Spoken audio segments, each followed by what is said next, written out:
प्यारे साथी नमस्कार। एक बार फिर से आपका स्वागत है बिहार के number 1 education platform Bihar board science Vidyakul पर। सभी साथियों को नमस्कार करता हूं, प्रणाम करता हूं, स्वागत करता हूं एक और शानदार क्लास में। साथियों, आज हम आपके लिए लेकर आ गए हैं कक्षा 12वीं जीव विज्ञान अध्याय 8, जिसका नाम है मानव स्वास्थ्य एवं रोग, उसका सबसे पहला इंट्रोडक्शन क्लास।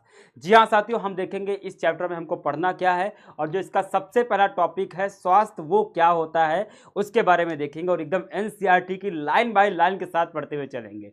तो साथियों, इस अमेजिंग चैप्टर को पढ़ने से पहले मैं आपसे एक दरख्वास्त करूंगा, एक निवेदन करूंगा। अगर आप पहली बार चैनल पर विजिट कर रहे हैं तो सबसे पहले इसको सब्सक्राइब करके बेल आइकन जरूर प्रेस कर दीजिए, ताकि आपको हर एक वीडियो का रेगुलर अपडेट मिलता रहे। साथ ही साथ इस स्ट्रीम को लाइक जरूर कर देना, ताकि हमारा भी थोड़ा बहुत हौसला अफजाई हो जाए।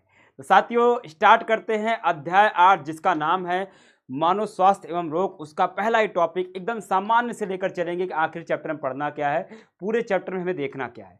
तो बच्चों, इस पूरे चैप्टर के दो मुख्य एस्पेक्ट हैं। ठीक, इस पूरे चैप्टर के प्रमुख रूप से दो एस्पेक्ट आपको पढ़ना है। एक बच्चों चीज है वो है स्वास्थ्य, कि आखिर स्वास्थ्य क्या होता है, और एक दूसरा चीज है वो है रोग। दूसरा चीज है रोग क्या होता है।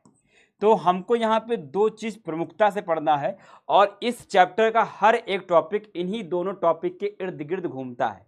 तो पहला टॉपिक है हेल्थ, यानी कि स्वास्थ्य क्या है, और दूसरा टॉपिक है कि रोग क्या होता है, इसके बारे में चर्चा करेंगे। तो आइए बच्चों, स्टार्टिंग से देखते हैं कि आखिर स्वास्थ्य एवं रोग क्या होता है। तो थोड़ा पुराने समय में चलते हैं, यानी कि आज से हजारों साल पहले। तो प्राचीन समय में अगर हम बात करते हैं बच्चों, अगर हम प्राचीन काल पर चलते हैं, थोड़ा पुराने समय में चलते हैं, तो अगर हम प्राचीन काल में चलते हैं तो प्राचीन काल में जो चिकित्सक होते थे, उस समय भी हमारा चिकित्सा विज्ञान या विश्व में कई सभ्यताओं का चिकित्सा विज्ञान बड़ा उन्नत था। तो जो प्राचीन काल के जो चिकित्सक थे, जैसे कि हिप्पोक्रेटस, ये एक यूनानी चिकित्सक थे। जैसे भारतीय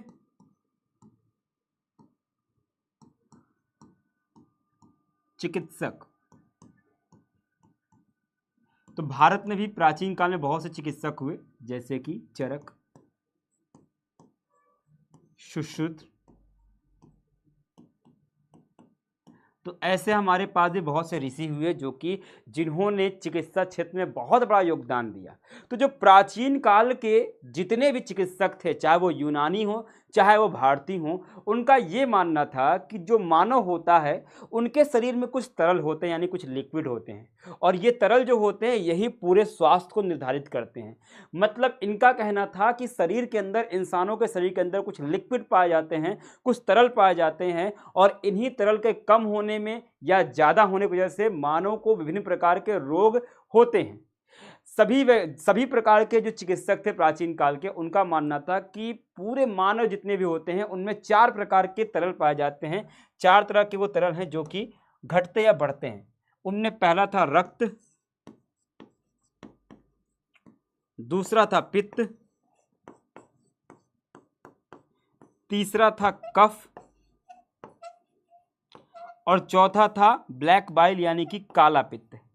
तो इन सभी चिकित्सकों का मानना था कि ये 4 क्या होते हैं, यहाँ पे 4 प्रकार के आपको देखने को मिलते हैं। क्या 4 प्रकार के देखने को मिलते हैं तरल। ठीक, तो यहाँ पे 4 प्रकार के तरल होते हैं, ठीक है, या ह्यूमर्स कहते हैं इनको। 4 प्रकार के तरल होते हैं, और यही 4 तरल क्या करते हैं, किसी भी मानव के स्वास्थ्य को निर्धारित करते हैं।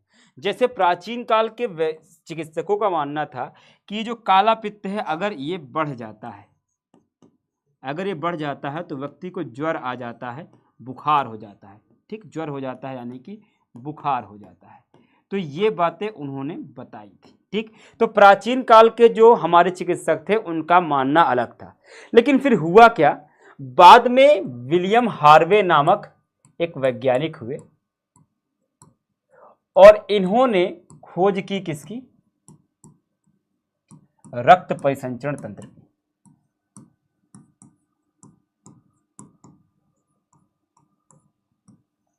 इन्होंने रक्त परिसंचरण तंत्र की खोज की, और इन्होंने रक्त परिसंचरण तंत्र की खोज की और इन्होंने बताया कि नहीं, हमारे शरीर में ऐसा कुछ नहीं, रक्त परिसंचरण कुछ अलग ही काम करता है।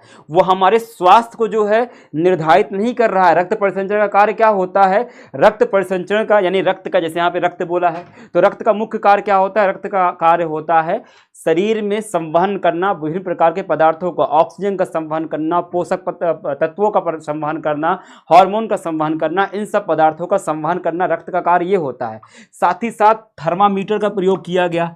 जब थर्मामीटर का प्रयोग किया गया तो इससे भी क्लियर हो गया कि शरीर का तापमान समय समय पर घटता या बढ़ता रहता है, और जब बढ़ता है तो ऐसी दशा में जरूरी नहीं है कि शरीर में किसी प्रकार का काला पित्त बढ़ रहा हो। मतलब जो आधुनिक खोजें हुई उन्होंने बता दिया कि जो प्राचीन काल में वैज्ञानिकों का मानना था या चिकित्सकों का मानना था वो पूरी तरह से स्वस्थ नहीं था।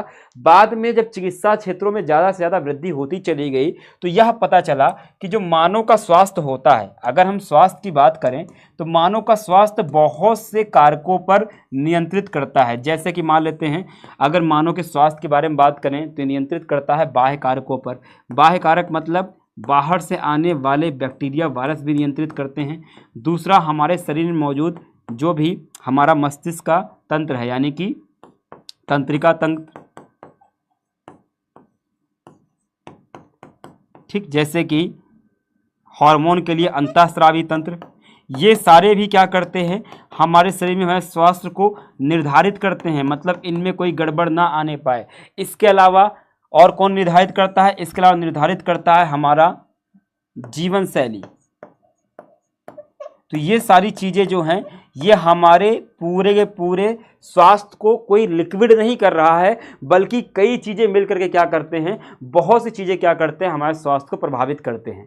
तो कहने का तात्पर्य है कि प्राचीन काल में चिकित्सकों की मान्यता कुछ और थी, लेकिन आधुनिक चिकित्सा विज्ञान में जो नई नई खोजें हुई उसने ये बताया कि मानव का स्वास्थ्य जो है किसी तरल पर निर्धारित नहीं होता है, बल्कि इंसान के शरीर में तरल होते हैं, उनका कार्य अलग अलग होता है। और जो मानव का स्वास्थ्य है उसको निर्धारित करने के लिए बहुत से अलग अलग एस्पेक्ट होते हैं, बहुत से कारक होते हैं। बच्चों, आपके एनसीईआरटी लाइन खुद ब खुद बोलती है क्या कि एक लंबे समय तक भारतीय और यूनानी चिकित्सक जैसे हिप्पोक्रेटस का मानना था कि मानव शरीर में कुछ तरल पदार्थ होते हैं जो हमारे स्वास्थ्य को निर्धारित रखते हैं, बनाए रखते हैं, जैसे कि रक्त, पित्त, काला पित्त और कफ।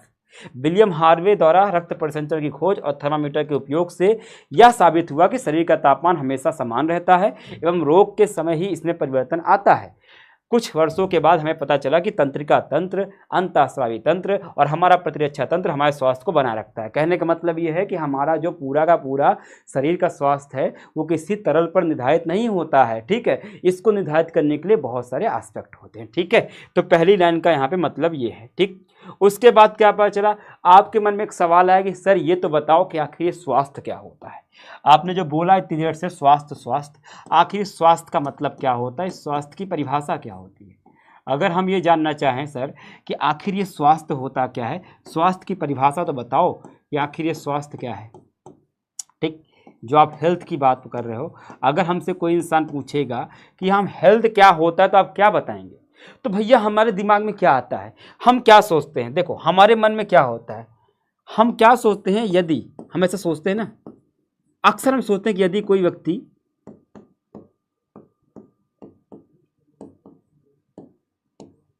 रोग मुक्त है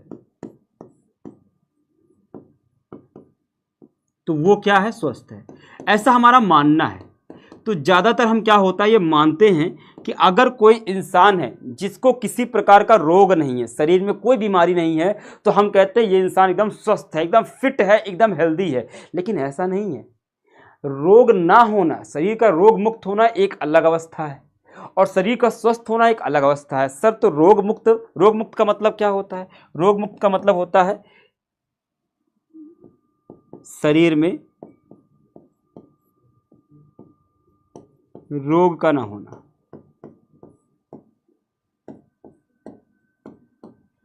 तो शरीर में रोग का ना होना क्या कहलाता है? ये होता है रोग मुक्त होना, ठीक है। अगर शरीर में कोई रोग नहीं है तो क्या है बेटा, ये रोग मुक्त चीज़ है, ठीक, ये अलग चीज़ है। तो सर स्वास्थ्य का मतलब क्या होता है भैया? स्वास्थ्य की परिभाषा कौन देता है? स्वास्थ्य की परिभाषा देता है WHO, यानी कि वर्ल्ड हेल्थ ऑर्गेनाइजेशन, विश्व स्वास्थ्य संगठन। तो विश्व स्वास्थ्य संगठन जो है आपका WHO, वो देता है परिभाषा। कि अगर कोई व्यक्ति बात करता है क्या कि आखिर से स्वास्थ्य क्या होता है। देखो हम क्या मान लेते हैं, नॉर्मली हमारे दिमाग में क्या आता है कि अगर हमारी बॉडी एकदम ठीक ठाक है, बढ़िया, हमारे बाइसेप बने हुए हैं, सिक्स पैक बन गए भैया, कोई बीमारी नहीं है, तो मैं तो हो गया स्वस्थ भाई। लेकिन ऐसा नहीं है, WHO कहता है ऐसा कुछ नहीं है। स्वास्थ्य की परिभाषा ये नहीं है कि कोई व्यक्ति बस शारीरिक रूप से स्वस्थ हो जाए और उसके शरीर में रोग ना हो, ठीक, ये अलग अवस्था होती है। अगर स्वास्थ्य की परिभाषा बोली जाए तो WHO कहता है स्वास्थ्य शरीर की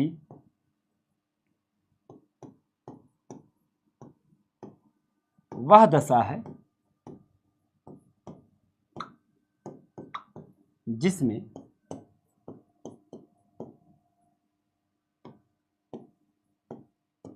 व्यक्ति शारीरिक, मानसिक व सामाजिक रूप से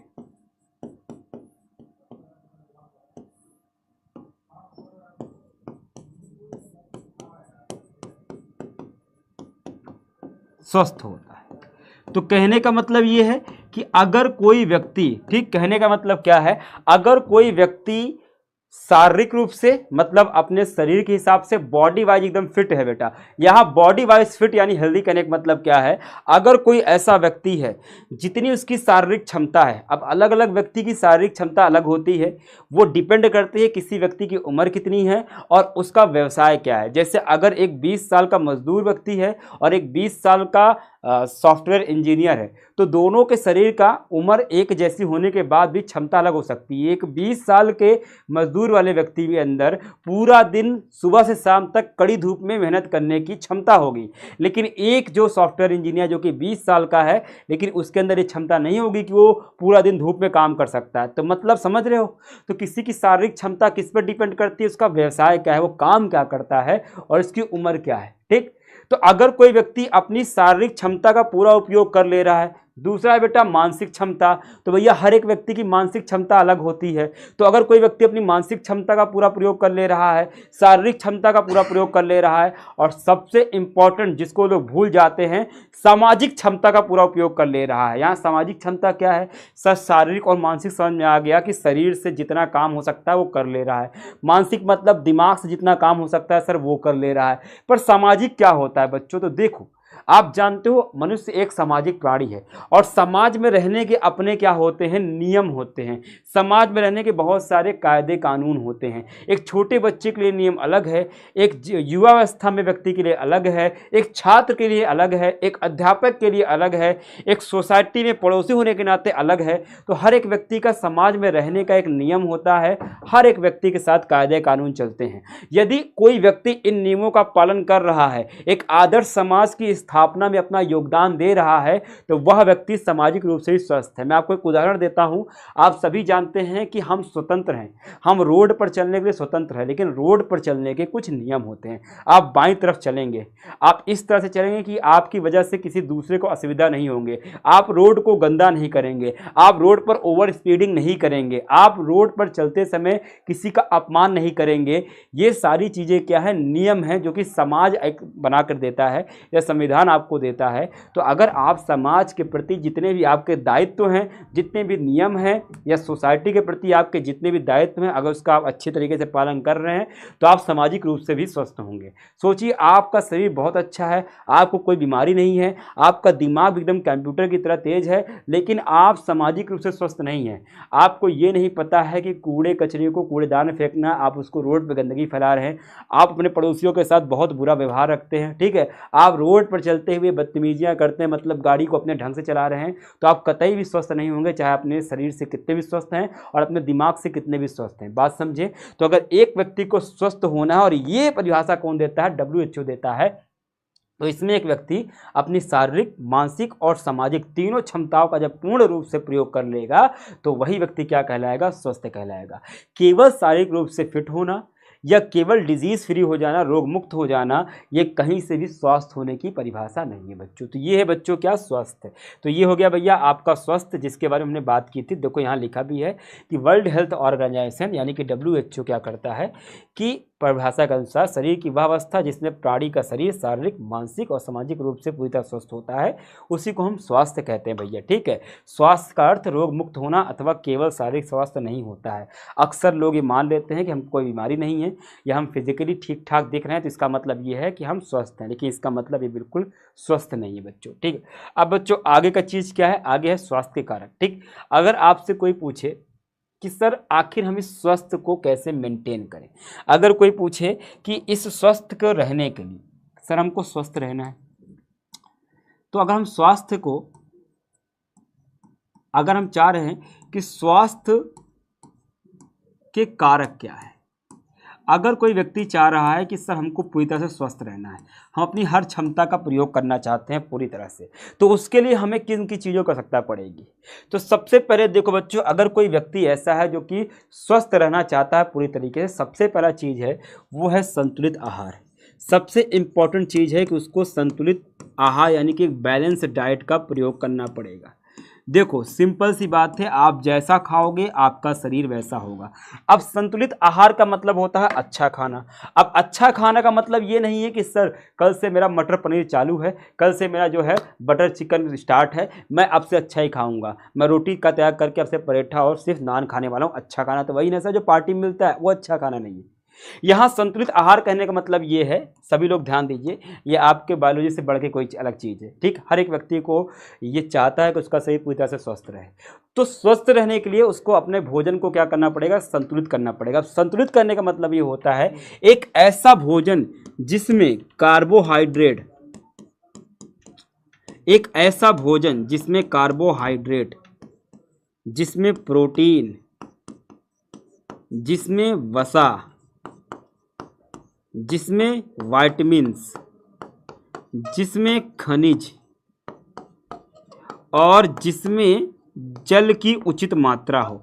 मतलब अगर आपके भोजन में इन सब की उचित मात्रा है तो वह भोजन क्या है, संतुलित भोजन है। मतलब अगर आप सिर्फ दिन भर दाल चावल खा रहे हैं तो कहीं से भी किसी भी दृष्टि से आप कहोगे सर दाल चावल खाता हूँ, घर का बना खाता हूँ, बाहर नहीं खाता हूँ, मेरा स्वास्थ्य खराब क्यों हो रहा है। भैया दाल चावल में हर एक तत्व नहीं मिल पाएगा, आपको सब्जी ऐड करनी पड़ेगी, क्योंकि आपको विटामिन चाहिए, मिनरल चाहिए। वो सारे विटामिन और मिनरल्स जो हैं यानी कि खनिज जो हैं आपको दाल चावल में नहीं मिल रहे हैं, तो आपको सब्जी ऐड करनी पड़ेगी। और सब्जी में भी अलग अलग सब्जियां, आज कोई सब्जी है, कोई दूसरी सब्जी, परसों कोई दूसरी सब्जी। आपको फल करने पड़ेंगे, आपको डेयरी प्रोडक्ट यानी कि दूध से बनी चीज़ें करनी पड़ेगी। अगर आप नॉनवेज खा रहे हैं तो उसमें चिकन और अंडे आपको शामिल करने पड़ेंगे। ठीक है, तो बात समझे। माफ करना बच्चों, संतुलित आहार का मतलब यह है कि आपका भोजन डाइवर्स हो, एकदम रंगीन हो। दाल रखा हुआ है, चावल है, रोटी है, कोई सब्जी है, कोई फल हो गया, थोड़ा सा कोई डेयरी प्रोडक्ट हो गया, दूध दही मट्ठा कुछ हो गया, एकदम संतुलित भोजन है। अब इसको आप करेंगे तो आपको हर एक चीज़ मिल जाएगा बच्चों, समझ में आया। तो पहली चीज़ क्या है बेटा, संतुलित आहार चाहिए। दूसरी चीज़ जो है, अगर आपको स्वस्थ रहना है तो दूसरा जो एस्पेक्ट है बच्चों वो है वो व्यायाम। अब बच्चों इसको लोग बहुत स्किप करते हैं, अच्छा खाना खा लिया पर व्यायाम नहीं करते। तो हमारा शरीर जो है बच्चों उसको व्यायाम की आवश्यकता होती है, थोड़ी एक्सरसाइज की डिमांड करता है हमारा शरीर। अब व्यायाम अलग अलग, किसको सर कितना व्यायाम करना चाहिए, वही चीज़ बच्चों डिपेंड करता है कौन कैसा काम कर रहा है और किसकी उम्र क्या है।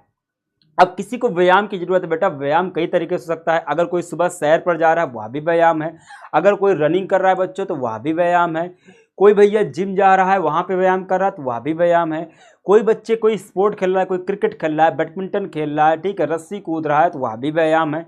तो लोगों को, हर एक व्यक्ति को, चाहे वो नर है या मादा है, चाहे वो बच्चे हैं, चाहे वो बुजुर्ग हैं, चाहे वो युवा हैं, सबको अपनी डेली लाइफ में थोड़ा व्यायाम करना पड़े। बच्चों मैं आपको भी सलाह देता हूं कि आप भी अपनी लाइफ में थोड़ा बहुत व्यायाम यानी कि थोड़ा बहुत एक्सरसाइज करो।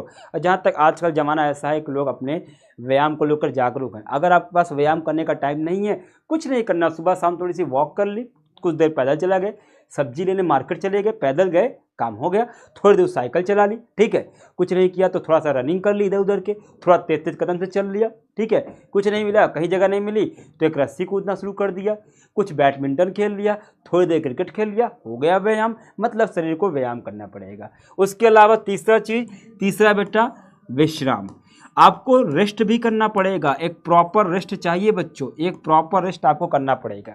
खूब अच्छा खा लिया, खूब एक्सरसाइज कर लिया, अब सो नहीं रहे हो, 2 घंटा सो रहे हो, 3 घंटा सो रहे हो बेटा, तो कोई फ़ायदा नहीं है।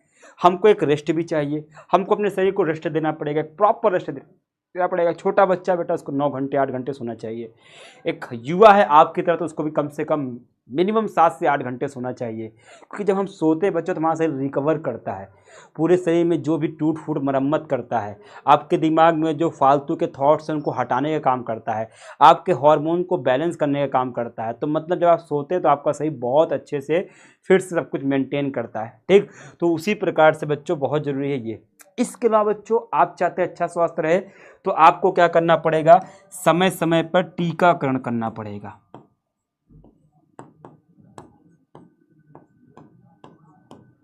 आपको टीकाकरण भी करना पड़ेगा, यही चीज़ बेटा, टीकाकरण करना पड़ेगा। आजकल जानते हो कितनी खतरनाक बीमारियां होती हैं, टिटनेस होता है, टाइफाइड होता है, टीबी होता है, कोविड-19 होता है, ऐसी बहुत सी डिजीज़ होती हैं बेटा जो छोटे बच्चों को या युवाओं को या बुजुर्गों में फैलने के पूरे चांसेस होते हैं। तो ऐसे में अगर कोई व्यक्ति चाहता है कि उसको बीमारियाँ ना हो तो उसको समय समय पर वैक्सीनेशन करवाना चाहिए। छोटे बच्चे बेटा तो उनका हर एक टीका लगवाना चाहिए, बिना नागा के 16 साल की उम्र में लगने वाले टीकों को लगवाना चाहिए। कभी कभी बीमारी आ, जैसे महामारी आ गई पैंडेमिक, तो उसमें जो वैक्सीन वगैरह जैसे कोविड के है तो उसको लगवा लेना चाहिए, अगर आप चाहते हैं आपका स्वास्थ्य सही हो। और एक अलग चीज़ बताने वाला हूं बच्चों जो कि बहुत इंपॉर्टेंट, जिसमें लोग का ध्यान नहीं जानता है, वो है आर्थिक स्थिति। तो आपका स्वास्थ्य किस पर निर्धारित करता है, आर्थिक स्थिति भी बहुत इंपॉर्टेंट है बच्चों। जी हाँ बच्चों, ठीक है। तो आप अच्छा खाएंगे स्वास्थ्य अच्छा रहेगा, आप अच्छा व्यायाम करेंगे स्वास्थ्य अच्छा रहेगा, आप अच्छा विश्राम करेंगे तो आपका स्वास्थ्य अच्छा रहेगा, समय समय पर टीकाकरण करेंगे बेटा तब भी अच्छा रहेगा। और लास्ट क्या बेटा, आर्थिक स्थिति। अब आर्थिक स्थिति क्या है सर, ये नहीं समझ में आया भाई, थोड़ा बहुत पैसा भी चाहिए। सुनने में थोड़ा अजीब लगेगा, सर स्वास्थ्य का पैसे से क्या लेना देना है, कोई व्यक्ति पैसे से स्वास्थ्य नहीं कर सकता, लेकिन आप जानते हो आप एक भौतिक समय पर हो, यहाँ पे अच्छी चीज़ों के लिए आपको धन चाहिए। अगर आप चाहते हो कि अच्छे अच्छे फल मिल जाएं, अच्छी अच्छी सब्जियां आप खा सको, विभिन्न प्रकार की दाल खा सको, अच्छे अच्छे डेयरी प्रोडक्ट्स खा लो, तो ये आप सबको खरीदना पड़ेगा ना भाई मार्केट से। तो मार्केट खरीदने के लिए क्या चाहिए, पैसा चाहिए। आप चाहते हो अच्छे से विश्राम करो, अच्छे से विश्राम कब करोगे, अच्छा सा खासा घर हो, लाइट आ रही हो, ठंडा मौसम हो, ठीक है, गर्मी में भी इसमें हीटर वगैरह चल रहा हो तो आप अच्छे सो पाओगे ना, ठीक। तो भैया इसके लिए क्या चाहिए, कुछ पैसे चाहिए ना। तो एक आर्थिक स्थिति का भी अच्छा होना जरूरी है। जब तक आर्थिक स्थिति नहीं होगी बेटा, आप खुद सोचिए, गरीब व्यक्ति है जो फुटपाथ पे लेटा हुआ है, आप उससे अगर आप जाके कहोगे कि भैया संतुलित आहार खाया क्या आज आपने, क्या आपके खाने में सब कुछ था, वो कहेगा तुमको थप्पड़ मारूंगा, सुबह से रोटी नहीं मिली है और तुम कह रहे हो संतुलित आहार। अगर उसके पास पैसा होगा तभी ना वो संतुलित आहार खा पाएगा, पैसा है ही नहीं तो वो तो भीख मांग रहा है, भाई एक रोटी खिला दो, कोई तरह बस पेट में कुछ चला जाए, तो वो थोड़ी ना सोचेगा। तो एक आर्थिक स्थिति का भी होना जरूरी है, ठीक है बच्चों, समझ में आया। तो ये स्वस्थ होने के बच्चों क्या है, कुछ कारक हैं, क्या लिखा हुआ, अच्छे स्वास्थ्य के लिए कुछ आधारभूत कारक का होना आवश्यक है भैया, आहार हो गया, टीकाकरण, सब कुछ जो मैंने बताया, ठीक। एक और चीज बच्चों देख लो, बस एक चीज और बताना भूल गया, एक और चीज है बहुत इंपॉर्टेंट है तुम्हारे लिए, स्वच्छता। एक और चीज जो बहुत इंपॉर्टेंट है वो क्या है बच्चों, स्वच्छता है। अब इस स्वच्छता क्या होते हैं भैया, स्वच्छता दो प्रकार की है भैया यहाँ पे भी, एक है व्यक्तिगत और एक है सार्वजनिक। तो एक है व्यक्तिगत और एक है सार्वजनिक, तो यहाँ भी दो प्रकार की स्वच्छता का होना जरूरी है। अब भैया स्वच्छता कैसी होती है, एक तो अपनी खुद की साफ सफाई, भैया ब्रश वगैरह टाइम पे कर लिया, नहा लिया भैया रोज के रोज। अब ऐसा नहीं कि ठंडी आ गई सर गुरुजी अब हमारा हिसाब चलेगा, 15-15 दिन पे नहाऊंगा, नहीं तो नहीं नहाऊंगा, महीने में 2 दिन नहाऊंगा, ठंडी में कौन रोज नहाता है भाई, तो फिर दिक्कत है। सर ब्रश कौन करता है भैया, यहाँ पे तो शेर तो कभी भैया मुँह धुलता ही नहीं है, हम तो भैया क्या करेंगे, मुँह नहीं धुलेंगे, ब्रश करना तो हम भूल गए। ब्रश करने वाली जैसी चीज़ क्या होती है, आप ब्रश भी नहीं कर रहे हो, ठीक है, आप जो है नहा नहीं रहे हो, बालों को इतना बड़ा बड़ा कर लिया है उसको साफ नहीं कर रहे हो, नाखून आपके इतने बड़े बड़े हो गए हैं। बात को समझो भैया, खुद की सफाई बहुत जरूरी है, नहीं तो बीमार होगे। और दूसरा भैया क्या है, सार्वजनिक सफाई। जिस जगह पे आप रहते हो भैया, घर पे रहते हो घर को साफ करना पड़ेगा, किचन को साफ करना पड़ेगा, जिस सोसाइटी में रहते हो उसकी साफ सफाई का ध्यान रखना पड़ेगा। अब ये मैं नहीं कह रहा हूँ कि झाड़ू लेकर पूरा कॉलोनी साफ करो, मैं ये कह रहा हूँ गंदा ही ना करो। अगर कूड़ा सही जगह पे डाल दोगे तो कॉलोनी साफ रहेगी, आपके आसपास का क्षेत्र साफ रहेगा। तो अपने आसपास का क्षेत्र और साथ ही साथ क्या साफ करना भैया, अपनी सफाई पे ध्यान रखोगे, आपका ये स्वास्थ्य क्या होगा, सही हो जाएगा। ठीक है साथियों, तो ये था बच्चों पूरा का पूरा कि एक स्वास्थ्य क्या होता है, प्राचीन काल में लोग क्या सोचते थे, और स्वस्थ रहने के कौन कौन से कारक होते हैं बच्चों, इसको हमने जान लिया। तो साथियों आज की क्लास में इतना ही रखेंगे, ठीक है। तो आज आपने कई नई चीज़ें सीखी, आपको स्वस्थ रहने का मैंने कुछ आपको फार्मूले ही बताए, इन सब चीज़ों का ध्यान रखिएगा। बाकी रोग के बारे में हम पढ़ेंगे अगली क्लास में, ठीक है। आज की क्लास कैसे लगी आप मुझे कमेंट करके जरूर बताना, और अगर नए आए हो तो कृपया करके एक बार फिर से बोल रहा हूँ कि सब्सक्राइब करके बेल आइकन जरूर प्रेस कर देना, ठीक है। कमेंट मुझे बताना कि क्या तुम स्वस्थ हो, कमेंट करके मुझे जरूर बताना कि क्या तुम स्वस्थ हो, कि हाँ सर मैं स्वस्थ हूँ, मैं अपना शारीरिक क्षमता का प्रयोग करता हूँ, मानसिक ठीक है, और मैं सामाजिक रूप से ठीक हूँ, वैसे मैं रोज नहाता हूँ, ठीक है। सारी बात जरूर बताना, ठीक है। तो मिलते हैं साथियों अगली क्लास में, अपना ख्याल रखिएगा। नमस्कार, प्रणाम, जय हिंद। इस क्लास का PDF आपको टेलीग्राम चैनल पर मिल जाएगा, जिसका लिंक आपके डिस्क्रिप्शन बॉक्स में है। मिलते हैं साथियों, नमस्कार।